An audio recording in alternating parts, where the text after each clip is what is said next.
السلام علیکم ورحمۃ اللہ وبرکاتہ۔ الحمدللہ والصلاة والسلام علی رسول اللہ، اما بعد۔ محترم ناظرین، آج کی اس ملاقات میں آپ کے سامنے افطاری کے احکام و مسائل کے حوالے سے کچھ باتیں رکھنے کی کوشش کروں گا۔ افطاری کا جو اصل وقت ہے وہ غروب آفتاب کے ہوتے ہی، سورج کے ڈوبتے ہی شروع ہو جاتا ہے۔ اللہ کے نبی صلی اللہ علیہ وسلم افطاری کے حوالے سے کہتے ہیں لا یزال الناس بخیر ما عجل الفطر، کہ لوگ اس وقت تک خیر و بھلائی پر رہیں گے جب تک کہ لوگ افطاری میں جلدی کریں گے۔ یہاں پر میں آپ کو یہ بات بھی ذکر کر دوں کہ جلدی کرنے کا ہرگز مطلب یہ نہیں ہے کہ آپ وقت سے پہلے روزہ افطار کر لیں، بلکہ جلدی کرنے کا مطلب یہ ہے کہ جیسے ہی سورج کے غروب ہو جانے کا علم ہو جائے، معلوم ہو جائے کہ سورج غروب ہو گیا ہے، فوراً روزہ افطار کر لینی چاہیے۔ ہمارے یہاں لوگ احتیاط کے طور پر وقت ہو جانے کے بعد، سورج کے غروب ہو جانے کے بعد بھی کچھ منٹوں کا احتیاط برتتے ہیں، لہٰذا یہ چیز درست نہیں ہے۔ جیسے ہی آپ کو علم ہو جائے کہ سورج غروب ہو گیا ہے، آپ کو افطار کر لینی چاہیے۔ اس حدیث کی تشریح میں امام ابن خزیمہ رحمہ اللہ کہتے ہیں کہ جو بھی کوئی انسان اس قسم کی چیزوں کو کرتا ہے گویا وہ شر کی علامت ہے، برائی کی علامت ہے۔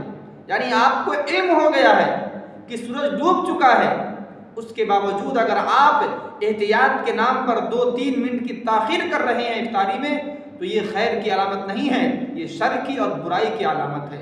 لہٰذا اللہ کے نبی صلی اللہ علیہ وسلم کی سنت کو دیکھتے ہوئے، حدیث کو سامنے رکھتے ہوئے، ہمیں اور آپ کو روزہ افطار کرنے میں جلدی کرنی چاہیے۔ جیسے ہی وقت ہو جائے، سورج کے غروب ہو جانے کا علم ہو جائے، فوراً روزہ افطار کر لینی چاہیے۔ اب سوال یہ ہے کہ روزہ کس چیز سے افطار کیا جائے؟ تو دیکھیں، اس سلسلے میں اللہ کے نبی صلی اللہ علیہ وسلم کے حوالے سے جو بات ملتی ہے کہ سب سے پہلے آپ رطب سے روزہ افطار کریں۔ رطب کہتے ہیں کہ جب کھجور کے پکنے کا شروعاتی مرحلہ ہوتا ہے، اس کو اگر اس قسم کا کھجور مل جائے تو اس سے افطار کریں، یا اس کے بعد جو کھجور کی اصل صورت آتی ہے اس سے افطار کریں، یا اگر وہ نہیں ملا تو آپ پانی سے افطار کریں، یا اس کے علاوہ آپ کے پاس جو بھی چیز ہے اس کے ذریعے سے آپ افطاری کر سکتے ہیں۔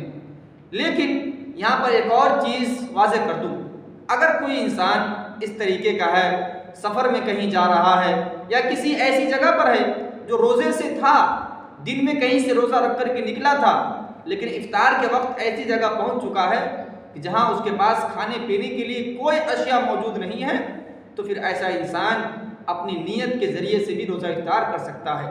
یعنی جیسے ہی وقت ہو جائے وہ نیت کر لے کہ میرا افطار ہو گیا، میرا روزہ یہاں پر ختم ہو گیا۔ جس طریقے سے دن کے کسی حصے میں نیت کر لینے سے روزہ ٹوٹ جاتا ہے، اگر کوئی انسان یہ نیت کرتا ہے کہ میرا روزہ ٹوٹ گیا، میں روزہ نہیں رکھ رہا ہوں، تو اس کا روزہ ٹوٹ جاتا ہے۔ ٹھیک اسی طریقے سے افطار کے لیے بھی نیت کر لینے سے انسان کا افطار ہو جائے گا، اس کا روزہ مکمل ہو جائے گا۔ ایک اور چیز یہاں پر ذکر کروں کہ بعض لوگ افطار کے حوالے سے دعائیں وغیرہ کا اہتمام کرتے ہیں کہ آخر کون سی ایسی دعا ہے جس کو پڑھ کر کے افطار کیا جائے۔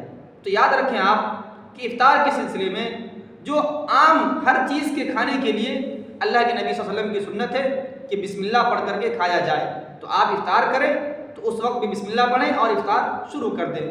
اس کے علاوہ اور جو دعا اللہم لک قسمت علی رزقک افطرت، یہ دعا ہمارے معاشرے میں عام ہے، لوگ اس کو پڑھتے ہیں، یہ حدیث صحیح نہیں ہے۔ اور اس کے علاوہ ایک اور دعا اللہ ذهب الظمأ وابتلت العروق وثبت الاجر انشاءاللہ، اس حدیث کے حوالے سے امام دارقطنی، امام البانی نے اس حدیث کو صحیح قرار دیا ہے، اور اس کے اندر بعض علماء نے اس حدیث کو ضعیف بھی قرار دیا ہے۔ تو لہٰذا ہم سب کو چاہیے کہ ہم سب بسم اللہ کہہ کر کے اپنے افطار کو، اپنے کھانے کو شروع کریں۔ اس کے بعد کھانے کے بعد جو اللہ کی تعریف ہو سکتی ہے، اللہ رب العالمین کی حمد بیان کریں، اللہ رب العالمین سے دعا کرتے رب العالمین ہم سب کو صحیح معنوں میں اپنے روزوں کی اہتمام کی توفیق عنایت فرما. ہم سب کو افطاری کا جو وقت ہے اس وقت کے اوپر ہی اپنے روزے کو افطار کرنے کی توفیق عنایت فرما. جب تک ہم سب کو زندہ رکھ، ایمان پر زندہ رکھ، جب ہمارا خاتمہ ہو ایمان پر ہو. آمین. وآخر دعوانا الحمد للہ رب العالمین.